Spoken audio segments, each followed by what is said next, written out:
आइए मैं सुनाता हूँ अब आपको एक अगली लीला। कृष्ण 1 वर्ष के हो गए थे और एक दिन माता यशोदा कृष्ण को अपनी गोद में दुलार रही थी। तभी सहसा उन्हें वह बालक पर्वत की चोटी से भी भारी लगने लगा, जिससे वे उसका भार सहन नहीं कर पाई। बालक को संपूर्ण ब्रह्मांड के बराबर भारी अनुभव करते हुए, अतएव यह सोचते हुए कि बालक को कोई दूसरा भूत प्रेत या असुर सता रहा होगा, चकित यशोदा ने बालक को जमीन पर रख दिया और नारायण का चिंतन करने लगी। उत्पात की आशंका से उन्होंने इस भारीपन के शमन हेतु ब्राह्मणों को बुला भेजा और फिर घर के कामकाज में लग गई। उनके पास नारायण के चरण कमलों को स्मरण करने के अतिरिक्त कोई और अन्य विकल्प था ही नहीं, क्योंकि वह यह नहीं समझ पाई कि कृष्ण ही हर वस्तु के मूल स्रोत है। जब बालक जमीन पर बैठा था तो तृणावत नामक असुर, जो कंस का दास था, वहां पर कंस के उकसाने पर बवंडर के रूप में आया और बड़ी आसानी से बालक को अपने साथ उड़ाकर आकाश में ले गया। उस असुर ने प्रबल बवंडर के रूप में सारे गोकुल प्रदेश को धूल के कणों से ढकते हुए सारे लोगों की दृष्टि ढकी और भयावनी आवाज करता हुआ सारी दिशाओं को कंपाने लगा। क्षण भर के लिए समूचा चारागृह धूल भरी अंधड़ के घने अंधकार से ढक गया और यशोदा अपने पुत्र को स्थान में ना पा सकी जहां उसे बिठाया था।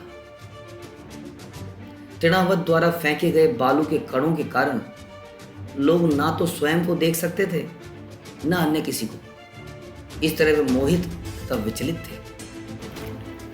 प्रबल बवंडर से उठी धूल के कारण यशोदा ना तो अपने पुत्र का कोई पता लगा सकी, ना ही कोई और कारण समझ पाई।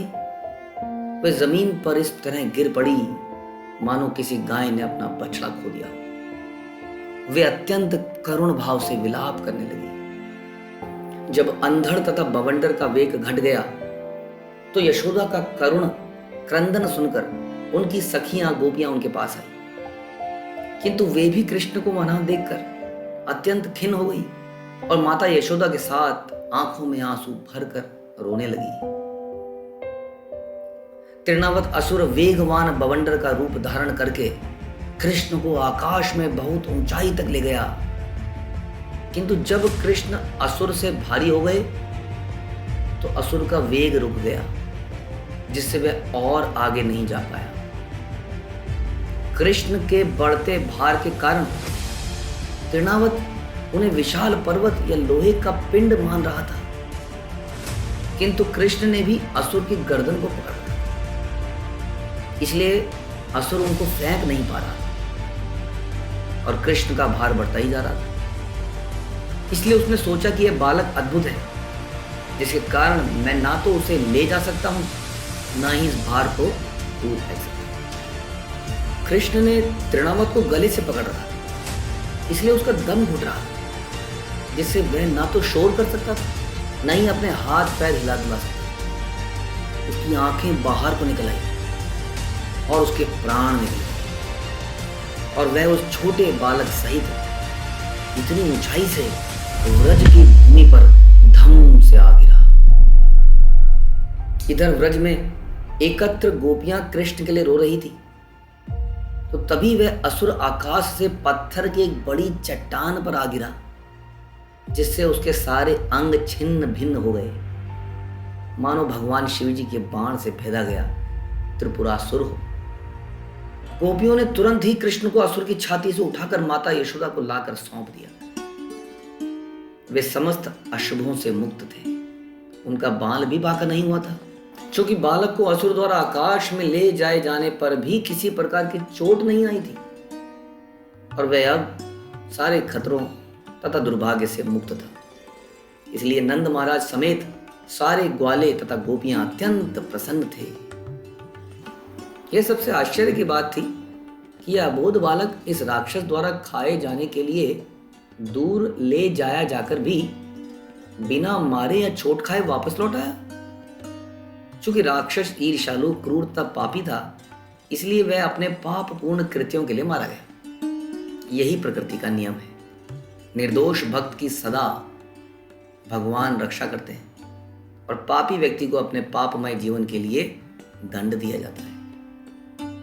नंद महाराज तथा अन्य लोगों ने कहा, हमने अवश्य ही पूर्व जन्म में दीर्घ काल तक तपस्या की होगी, भगवान की पूजा की होगी, जनता के लिए सड़कें कुएं बनवाकर पुण्य कर्म किए होंगे और दान भी दिया होगा, जिसके फलस्वरूप मृत्यु के मुख में गया हुआ यह बालक अपने संबंधियों को आनंद प्रदान करने के लिए लौट आया है।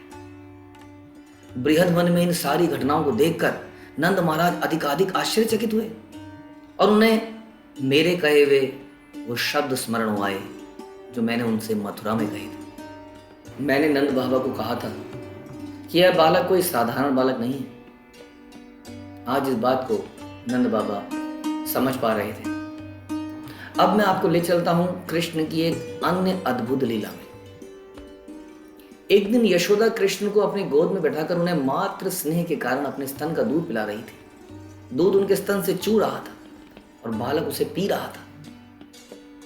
जब बालक कृष्ण अपनी माता का दूध पीना लगभग बंद कर चुके थे और माता यशोदा उनके सुंदर चमकीले हंसते मुख को छू रही थी और देख रही थी, तो बालक ने अंगड़ाई ली और माता यशोदा ने उनके मुंह में पूरा आकाश, उच्च लोक, पृथ्वी, सभी दिशाओं के तारे, सूर्य, चंद्रमा, अग्नि, वायु, समुद्र, द्वीप, पर्वत, नदी, जंगल तथा चर अचर सभी प्रकार के जीवों को देखा।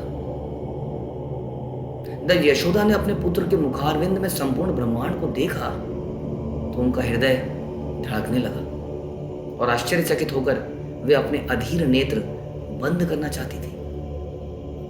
कृष्ण ने यशोदा को अपने अंदर ही संपूर्ण ब्रह्मांड दिखा दिया और इस बात को साबित किया कि सारे ब्रह्मांड का कारण और स्रोत वो स्वयं थे। और ऐसी एक लीला मैं आपको आगे भी सुनाऊंगा।